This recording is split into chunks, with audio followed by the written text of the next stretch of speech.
again, kids. So our last skill for today is the mark, all right?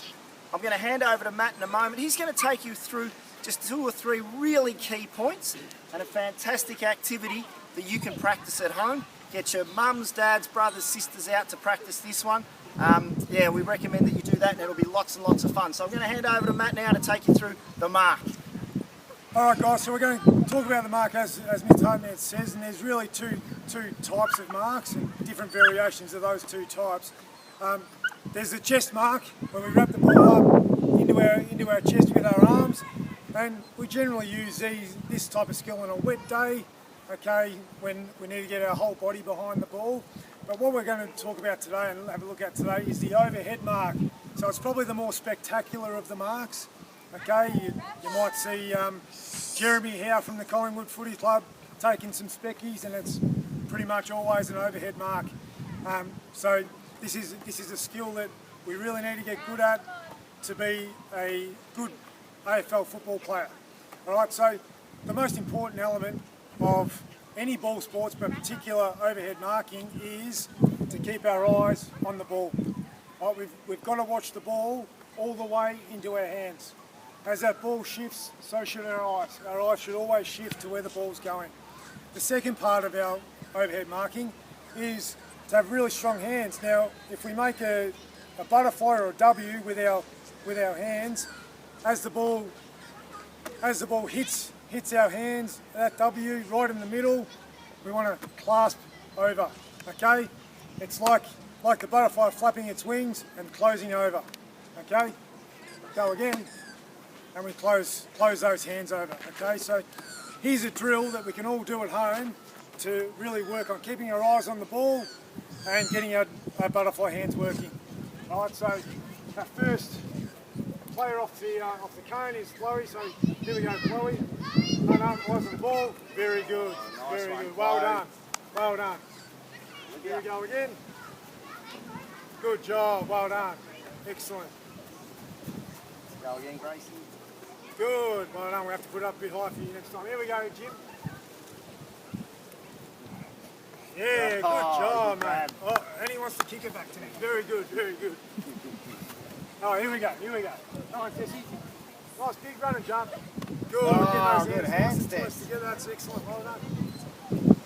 Here we go. Well done, great mark, good job. As we get better and better at this drill, we'll be able to lift the ball up higher, so the player will have to come in and really try and jump up and launch themselves at the ball. Okay, so second time around, ball goes up a bit higher. Very good, well done. So keeping our eyes on the ball all the way, getting our hands ready. Excellent, good job. Nice and high. Good, I might need a step ladder next time. Here we go, Jimmy. Big one. Yeah, good job. Hands. Oh, good. Good. Let's go, Tissy. Yes, very good. Well done. Here we go, Ash. Oh, very good. Good. Now the last progression of this will be when the players are feeling pretty confident about getting their hands behind the ball, we can throw the ball up and they can adjust to the ball in the air. So here we go. Good job. Here we go. Well done. Good. Very good. Here you go, James. Ready? Oh, bad luck. Bad luck. Here we go, Kissy. Good try. Good try. Here we go, Ash. Nice. Good job. All right, big one. Last one. Last one each. Here we go. Good. Here we go. Oh, nice. Oh, how'd you get in front? Here we go, come on, come on. Oh, got to keep your eyes on the ball, James. Here we go. Well done. Good. Here, Ash. Well done. And there you go, guys. That's the overhead mark. All right, kids, to finish off today's lesson, I hope you really enjoyed it. We've certainly had fun making it. We're going to have a little bit of Q&A time with Matt. So we've got the 6 kids over here, and they're each going to ask a question. about Matt and his playing career, and perhaps a little bit about his coaching career. So big voices. We're going to start with, we'll start with the oldest. Gracie, what's your first question to Matt? Did you have any pre-game superstitions? Some pre-game superstition. Pre-game superstitions. Well, how long do we have in this Q&A, Gracie? I probably had a very strict routine of when I was preparing for a game. Some may call them superstitions. I like to just call them a routine, and what a routine allows you to do is feel really comfortable and really relaxed going into a game, so as you can just play off more instinct and not have to think as much when you're out on the field. But one of the things that I used to do was I used to eat killer pythons the night before a game. I don't know, I'm sure everyone here likes killer pythons. I used to have 4 or 5 killer pythons before a game, but I don't recommend that nowadays, that's for sure. Great question. Olivia, what's your question, huh? Okay, so what's the biggest challenge Matt had to overcome? Well, there's always lots of challenges you need to overcome, and challenges nearly on a daily basis when you're in life, but when you're playing elite sport and trying to be a professional sports person. But one of the biggest challenges that I had to face was really early in my career. It was actually before my career started. It was not getting drafted when I thought I might. So that was a really great challenge for me to have to face and try to overcome it, and keep working on my game and trying to be the best that I could possibly be, so as I could get drafted. So if you look at setbacks as failure, then you might not grow from them, but if you look at them as challenges and obstacles to overcome, then it gives you the chance to be better at what you want to do. Great answer. Chloe, what's your question? Who was your least favourite player and teammate?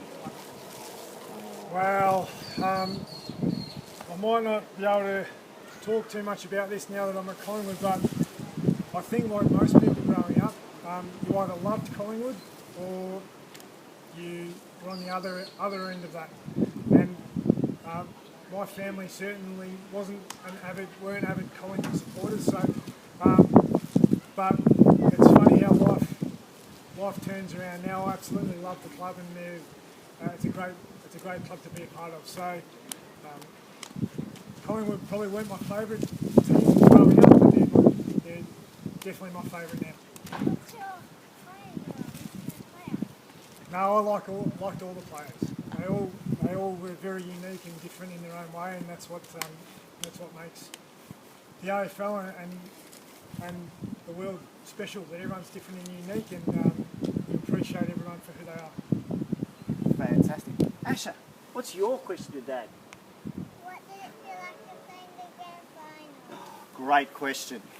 What did it feel like to play in the grand final? Well, it was pretty exciting, and it was exciting for you guys as well, because you got to go into the grand final parade and go out on the MCG. I think you fell asleep on the MCG on grand final day, which is pretty exciting for you. But it was something that I dreamed about as a kid, as a kid wanting to play AFL football. I dreamed about grand finals and playing in a grand final and winning one. So really, it was a dream come true, wasn't it? It was a dream come true on the grand final day. Yeah. Tessie, what's your question? Who was your toughest competitor? Oh, good question. Who was your toughest competitor? That's an excellent question.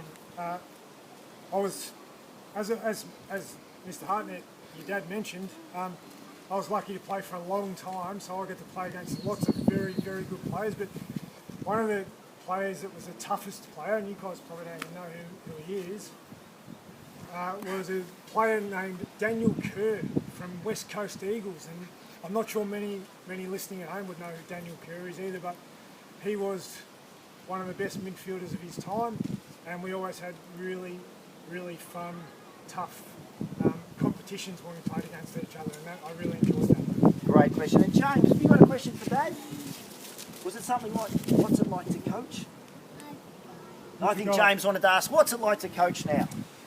Well, being a coach is great fun because I get to teach some of the skills that I've learned in my time in footy, and try and not only help the players be better players and be better at what they have chosen to do with their life, but also hopefully get to help them become well-rounded young men, because it's the men I predominantly coach, and that's really important to me that they're really good, well-rounded, balanced people as well as great footballers.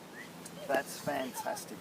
One more, Chloe. Do you think it's hard for the players at Collingwood because they don't get to train and Oh, Good question, Yeah. Chloe.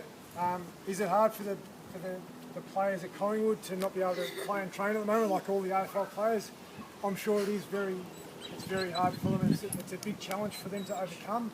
But I've got no doubt that everyone involved will be better for this experience when we get to the end of it. As long as we do the right thing, we stay safe, and we stay healthy, and we keep supporting each other, everyone will get through it the right way. Oh, great question. Boys and girls, I hope you've really enjoyed that insight into the life of an AFL footballer and now an AFL coach. Nearly 300 games at the top level, captained the Bulldogs, 3 best and fairest, 3 All-Australians, and represented Australia in the international rules. So thanks very much, Matt. Super appreciate it. I'll give you one of these, mate. No worries. Yep, appreciate that, mate. And kids, take care, and I'll speak to you all next week.